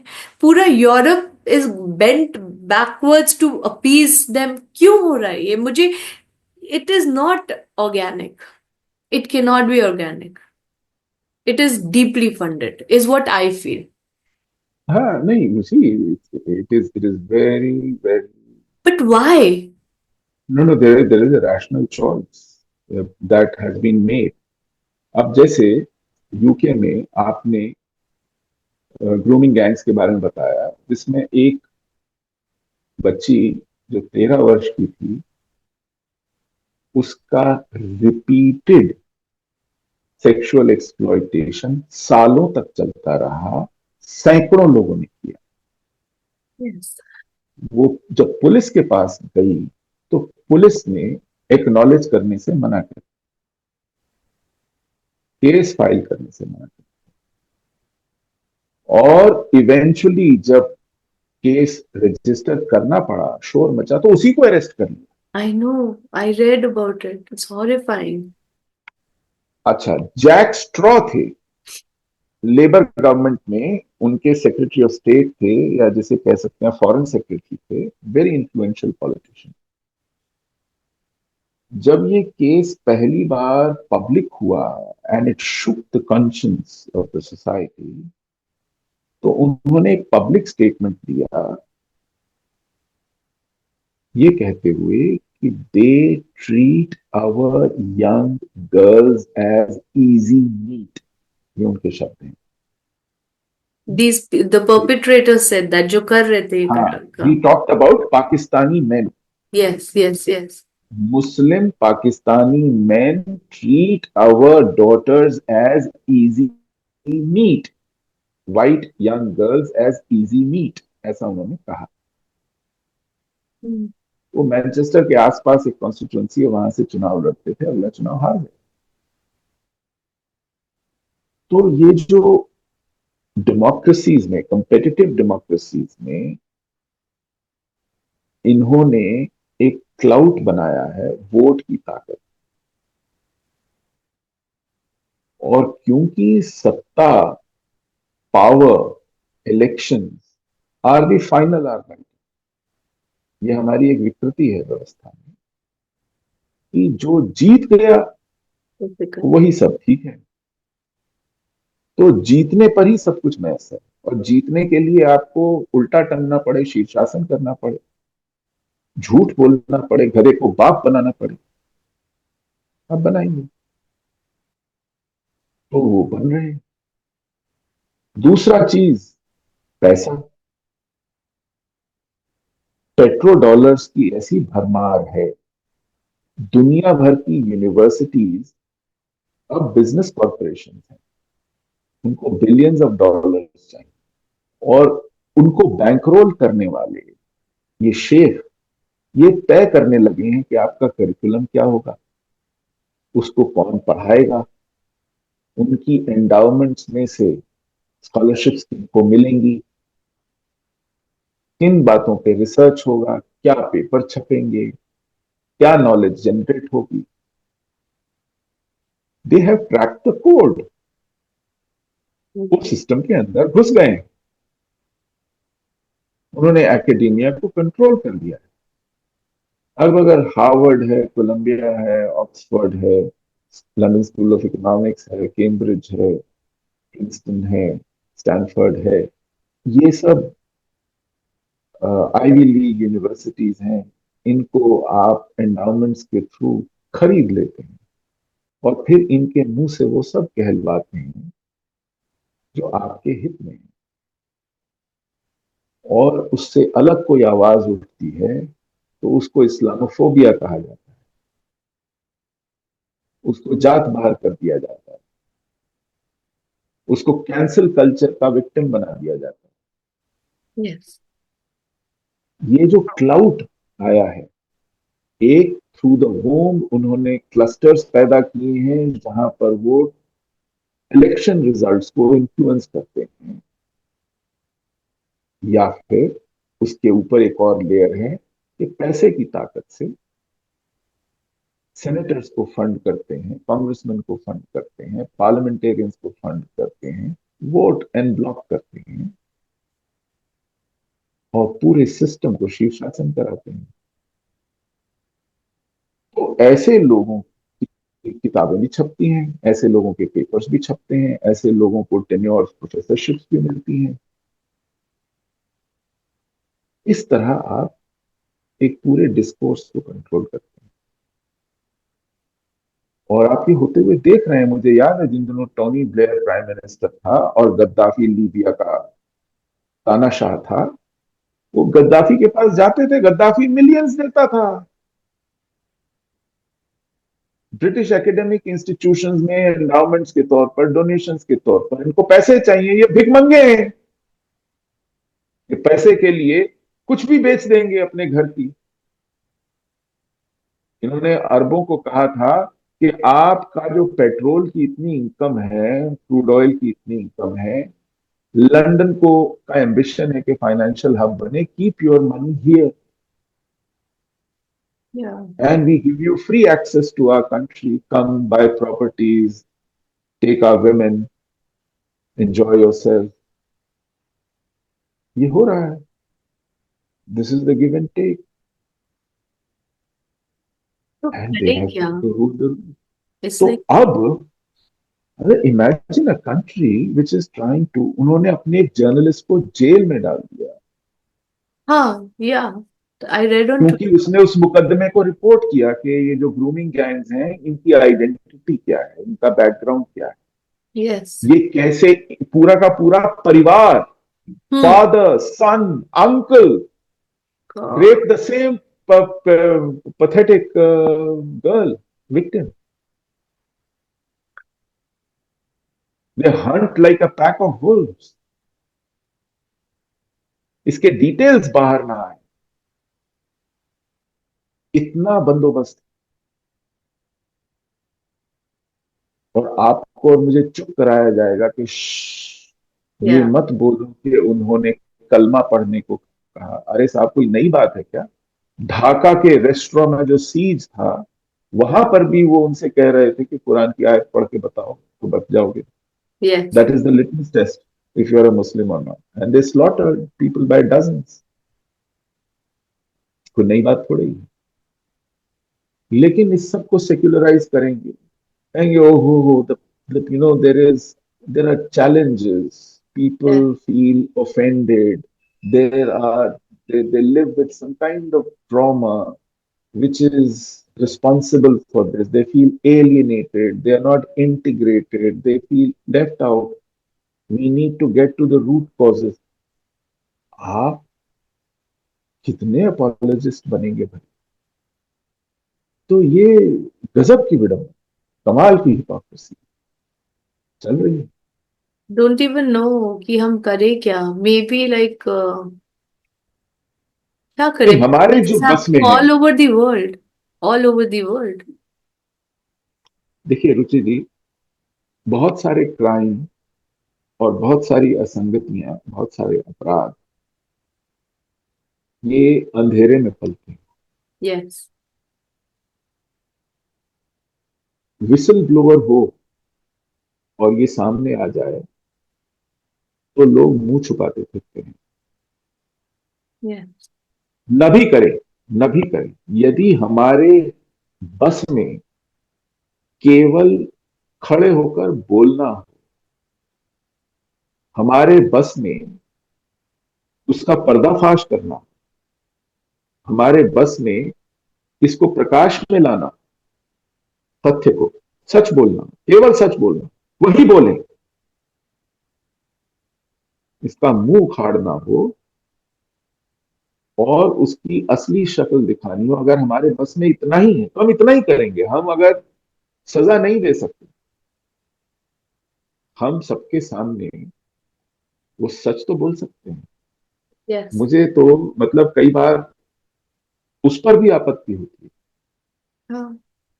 मुझे किसी ने कहा कि तुम्हारे बोलने से क्या हो, अभी तुम बोलते रहो, कितने सालों से बोल रहे हो, क्या फर्क पड़ेगा। तो मुझे किसी कवि की कविता किसी ने उद्धृत करके बताई, एक पंक्ति, कि तुम कहते हो कि तुम्हारे बोलने से क्या होगा, जवाब है कि कम से कम मेरे भीतर का एक कायर तो टूटेगा। मैं जिस यस। मैं जिस डर से चुप बैठा हूं, मैं उसी को तोड़ूंगा। आप पर असर पड़े न पड़े, आपकी चमड़ी मोटी हो, आपका दिमाग खराब हो, होता रहे। मुझे, मेरे ऊपर एक बोझ है कि मैं ये सच दबाए बैठा हूं, पता नहीं किस डर में, पता नहीं किस खौफ। मैं उस कायर को मारने के लिए बोलूं, लेकिन बोलूं, और हम सबको बोलना है। एब्सोल्युटली। मेरा भी ये छोटा सा प्रयास है। जो आपने बोला ना, वही मुझे था। जैसे आपको याद होगा, जिस दिन मैंने फोन किया था मैं ऐसे रो रही थी, और मैंने आपको बोला था अगर सुशील जी मैंने कुछ किया नहीं तो मैं पागल हो जाऊंगी। And I meant it. क्योंकि अगर हम किसी भी चीज के लिए खड़े नहीं हुए तो हम जिए ही क्यों। कोई तो एक पॉइंट हो जो बोले this line can not be crossed. कुछ तो ऐसा हो कि जिसके लिए, मैं मानती हूँ कहना आसान है कि जान दे देंगे, बट कुछ तो ऐसा हो कि जिसके लिए एटलीस्ट खड़े होंगे। चाहे कितना भी सुनना पड़े, खड़े होंगे, बोलेंगे। क्योंकि एटलीस्ट हमारा हक है बोलना तो। और वो हक तो कोई नहीं छीन सकता। और छीनना चाहा तो छीनने नहीं देंगे। पर ये अकेले नहीं कर सकते, हमें एक एक आवाज को जुड़ना होगा। And Ruchi ji, resistance and defiance starts with acknowledging the truth. Yes. That is the first step. आप फिर उसको कहां तक एस्केलेट करके ले जाते हैं, लेकिन एक अकेले व्यक्ति के हक में उसकी एक बहुत बड़ी ताकत है, अस्वीकार कर देना, न मानना, डिफाई करना, रेजिस्ट करना, प्रतिकार करना, मुंह खोलकर तथ्यों के साथ, तर्कों के साथ जवाब देना। ये हम सबके बस की बात है, और कुछ बस में हो या ना हो। और यहीं से डिफायंस और रेजिस्टेंस शुरू होती है। And it is not just a privilege that a free man has. हमारी किसी भी स्वतंत्र जीवन का ये एक बहुत बड़ा अधिकार है, लेकिन साथ साथ एक बहुत बड़ा कर्तव्य भी है। यस। यस। वो सतीश टिक्कू या गिरजा टिक्कू या नीलकंठ गंजू, टीकालाल टपलू, सर्वानंद कौल प्रेमी, प्रेमनाथ भट्ट, सरला भट्ट, राणा गंजू, प्रोफेसर गंजू, ये लोग वापस नहीं आ सकते, मर गए, मार दिए गए। ये लोग आकर के अपने लिए न्याय नहीं मांगते। तो हम लोग जो बच गए, जो उन्हें जानते, जिन्होंने ये होते देखा, जो जानते हैं कि उनके साथ क्या हुआ, वो अगर उनके लिए नहीं बोले तो फिर कौन बोले, कौन बोले? तो that is the sum and substance of all the efforts that people like me and I make and keep making for the last several years, notwithstanding whether anything will happen, irrespective of what will be the outcome. Absolutely. I would love to see an outcome. मुझे बहुत अच्छा होगा कि अगर उसका कुछ प्रभाव पड़ता है, लेकिन न भी पड़े, न भी फल। क्योंकि हमें तो हमारा शास्त्र कहता है ना कि फल कब निकलेगा, कितना निकलेगा, निकलेगा भी कि नहीं, ये हमारे हाथ में नहीं। हमारे हाथ में केवल इतना है कि हम प्रयास करें, यस। जो हमें ठीक लगता है वो करें। तो हम करेंगे, वो तो हम करेंगे, वो तो करना नहीं छोड़ेंगे।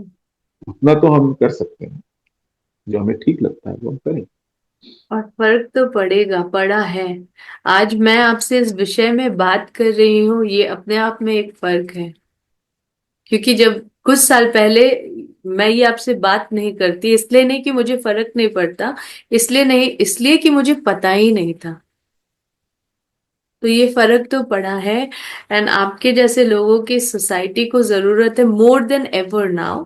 क्योंकि अभी जैसा लग रहा है कि डिफिकल्ट समय होगा थोड़े समय तक, and we have to have the courage to stand for something which is bigger than all of us, to stand for something which, जो मैंने कहा ना, ये अस्तित्व की लड़ाई है। I can't tell you how moved I am. So, any last words you would like to leave my audience with? No, I think much has been said.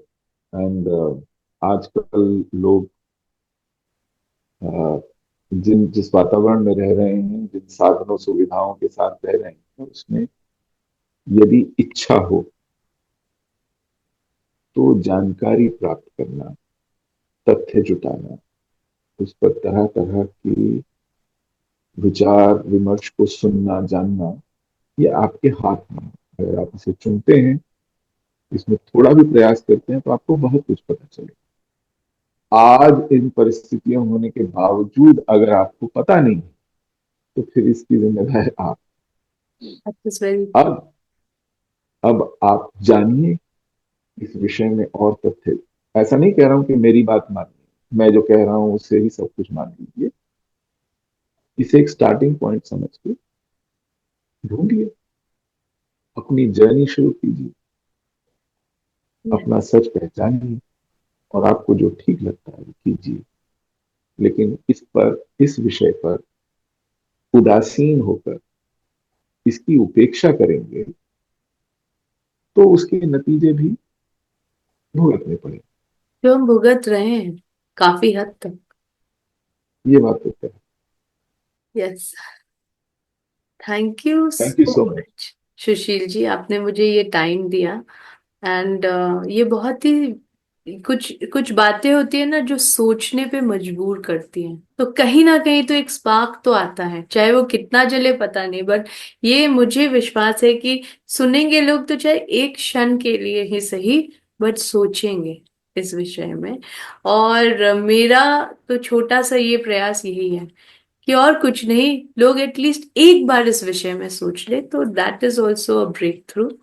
सो यही था, and I am very grateful again कि आपने ये time दिया and you trusted me to share something जो बहुत ही personal है, जो बहुत ही पेनफुल है।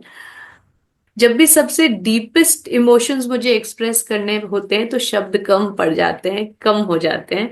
सो वही स्थिति मेरी है अभी, but thank you so much. And and जय हिंद। जय हिंद।